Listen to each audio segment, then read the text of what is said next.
Saya Reza, saya akan menjelaskan tentang kegiatan positif pada masa pensiun. Memasuki masa pensiun, dirasakan komunitas semakin berkurang, termasuk protokoler serta pengakuan masyarakat sekitar terhadap dirinya. Kondisi seperti ini dapat menimbulkan rasa kesepian dan kekecewaan. Bila berlangsung dalam jangka waktu panjang dan tidak segera menyadari kondisi tersebut, akan membahayakan segi kejiwaan antara lain mudah bosan, emosional, tersinggung, dan akhirnya dapat mengganggu kesehatan. Untuk menghindari hal tersebut, sebaiknya sebelum memasuki masa pensiun sudah dipersiapkan dan memperbanyak pergaulan antara lain dengan yang pertama, mencari aktivitas atau kegiatan positif. Kegiatan positif tidak berarti selalu harus menghasilkan uang. Kegiatan positif adalah kegiatan yang dapat memberi manfaat bagi orang lain, sebagaimana disampaikan dalam hadis sahih At-Tabrani bahwa sebaik-baiknya orang adalah mereka yang bermanfaat bagi orang lain. Kegiatan yang positif antara lain dapat ditempuh dengan yang pertama, mendirikan atau membantu panti asuhan anak yatim, anak jalanan, rumah jompo. Kemudian poin yang kedua, menyelenggarakan lembaga pendidikan nirlaba seperti pendidikan anak usia dini atau PAUD, majelis taklim, pesantren, dan sebagainya. Kemudian poin ketiga, ikut membina kesehatan masyarakat di lingkungan di mana ia berada. Dengan kegiatan tersebut diharapkan dapat menimbulkan perasaan bahwa hidup itu masih mempunyai arti dan bermanfaat bagi sesama, sehingga merasa senang, puas, bersyukur, serta dapat lebih membangkitkan semangat dan bergairah hidup yang akan berpengaruh pada kesehatan lebih baik dan berumur panjang.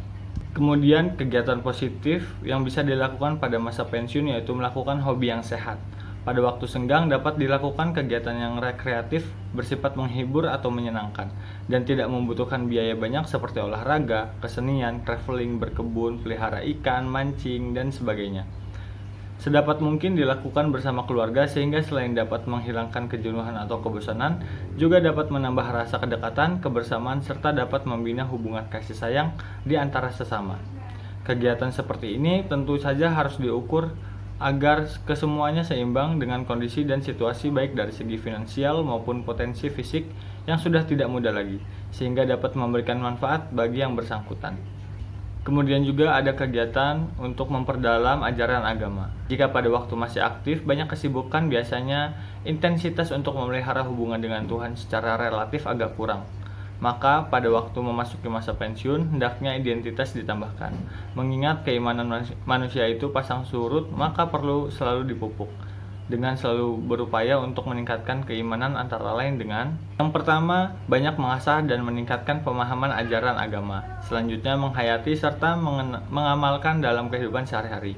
Kemudian yang kedua, selalu berusaha untuk menjalin hubungan banyak bersilaturahmi dengan para ulama, antar teman dengan tetangga, saling asih, saling berkasih sayang, saling membantu, gotong royong, saling asah, saling bertukar pengetahuan dan pengalaman, saling asuh, saling membina, menjaga, serta mengingatkan, demi terciptanya kesejahteraan bersama. Kemudian juga ada kegiatan seperti banyak berinfak, sedekah, dan zakat, sesuai dengan keyakinan agama yang menyatakan bahwa sebagian harta yang dimiliki merupakan hak orang lain. Untuk itu harus dibagikan kepada orang yang berhak, diantaranya fakir, miskin, musafir, orang yang sedang kesusahan. Bahwa keberhasilan yang diperoleh seseorang bukan semata-mata dari usaha yang dilakukan. Selain itu, karena ridha Allah, juga berkat bantuan dan doa dari saudara maupun handai taulan. Kemudian juga yang terakhir, menerima keadaan dan syukur kepada ilahi. Dengan masih adanya kesempatan untuk menikmati masa pensiun dalam keadaan sehat, maka dapat menikmati makan tanpa banyak pantangan, dapat tidur nyenyak tanpa beban, banyak teman yang saling menyayang, dan mampu berbuat kebajikan amal soleh bagi sesama. Untuk itu wajib mensyukuri segala nikmat yang dianugerahkan oleh Tuhan.